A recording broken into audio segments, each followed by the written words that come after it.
जो तोड़ने वाली शक्तियां हैं, जो आतंक के बलबूते साम्राज्य खड़ा करने वाली सोच है, वो किसी कालखंड में कुछ समय के लिए भले हावी हो जाए, लेकिन उसका अस्तित्व कभी स्थायी नहीं होता। वो ज्यादा दिनों तक मानवता को दबाकर नहीं रख सकता। अफगानिस्तान को लेकर क्या है भारत का रुख? तालिबान को लेकर क्या है हिंदुस्तान की रणनीति? सवाल महिलाओं के साथ हो रहे अत्याचार का है। सवाल अफगानिस्तान के साथ हिंदुस्तान के पुराने रिश्तों का है। सवाल आतंकवाद का है।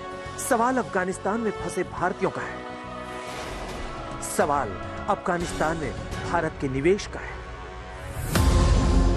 अफगानिस्तान में लगातार बदल रहे समीकरण को लेकर हिंदुस्तान वेट एंड वॉच की स्थिति में है। अफगानिस्तान को लेकर आगे की रणनीति को लेकर आज ऑल पार्टी मीटिंग हुई। ये मीटिंग करीब 3 घंटे तक चली, जिसमें अफगानिस्तान के हालात पर विदेश मंत्री ने ब्रीफ किया। अफगानिस्तान में हालात बेहद खराब हैं। ऐसे में भारत की पहली टेंशन अफगानिस्तान में फंसे भारतीय नागरिक है। आप वहाँ काबुल की स्थिति, अफगानिस्तान की स्थिति तो देख रहे हैं। अभी इस सिचुएशन में जब वहाँ सिचुएशन सेटल डाउन नहीं हुआ, अगर आपके जो पॉलिसी, आगे की पॉलिसी के सवाल जो हैं, आप इसमें आपको थोड़ा और पेशेंस दिखाना होगा। Most of the questions and issues were about evacuation. I shared with them that we have under operation Devi Shakti, we have brought back most of the Indians, but not all of them. There are still a few out there. Some of them could not make it for the flight yesterday. But definitely we will try and bring out everybody. Meeting में विदेश मंत्री S Jaishankar ने सभी दलों को ताजा हालात से रूबरू कराया। इसके अलावा उन्होंने काबुल से भारतीयों को वापस लाने की कोशिशों पर भी बात की। पीएम मोदी के निर्देश के बाद ये बैठक बुलाई गई थी, जिसमें सभी दलों ने सरकार की अफगानिस्तान को लेकर नीति का समर्थन किया है। On this matter, we all have a very similar view. We have a strong national position on Afghanistan. The friendship with the Afghan people is something which matters to all of us. So we approach this situation very much in a spirit of, I would say, national unity. बैठक में सभी राजनीतिक दलों ने अपने अपने सवाल पूछे और सुझाव भी दिए, जहां सरकार और विपक्ष एकजुट नजर आया है।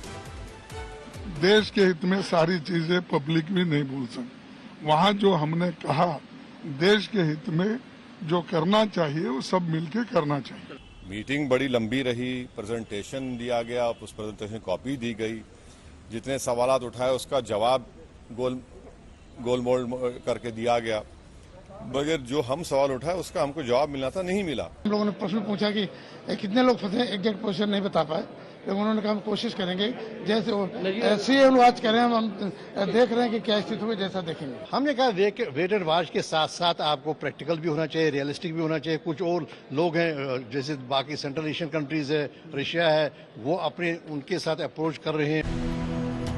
तालिबान को लेकर भारत अभी वेट एंड वॉच की स्थिति में है, जहां जल्दबाजी में किसी निर्णय तक पहुंचना खतरनाक हो सकता है।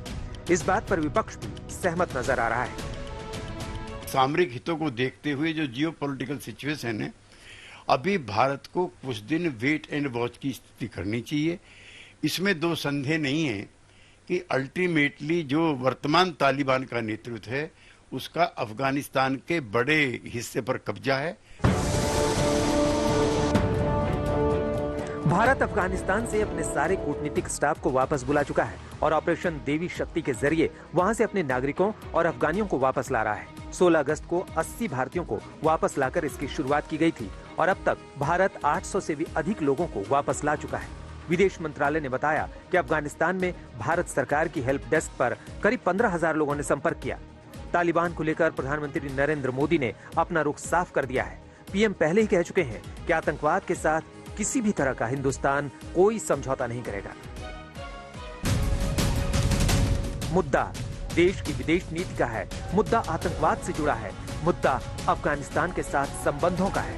ऐसे में सरकार विपक्ष की राय लेने के बाद आगे की रणनीति तैयार करना चाहती है, जहां सारे दल एकजुट नजर आ रहे हैं। दिल्ली से हिमांशु मिश्रा के साथ आज तक ब्यूरो।